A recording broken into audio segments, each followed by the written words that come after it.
এখানে কিন্তু আমাদের কুরিয়ার বা পার্সেল কিছু আসলে আমাদের বাড়িতে দিয়ে যায় না, জানেন, আমাদের গিয়ে নিয়ে আসতে হয়। খানিকটা সাবধানতা অবলম্বন করার জন্যই, যাতে বাইরের কেউ অ্যাপার্টমেন্টের ভেতরে না ঢুকতে পারে, সেই জন্যই এই ব্যবস্থা। এখানে এনারা একটি ঘর বানিয়ে রেখেছেন, আর যে ঘরের চাবি আমাদের প্রত্যেকের কাছে থাকে। প্রথমে এটা ফব কি দিয়ে খুলতো, এখন এই ব্যাপারটা পুরোই এনারা অনলাইন করে দিয়েছেন। ঘরের মধ্যে প্রত্যেকটি ফ্লোরের জন্য রয়েছে নির্দিষ্ট একটি করে তাক।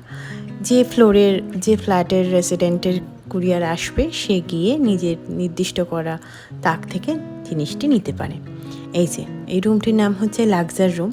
এর দরজায় চাবি দেওয়া থাকে না। ঢোকার পরে এরকম একটি ডিসপ্লেতে নিজেদের ফ্ল্যাটের ডিটেলস দিয়ে ফোন থেকে অ্যাক্টিভেট করার পরে আমরা আমাদের কুরিয়ারগুলো পেয়ে থাকি।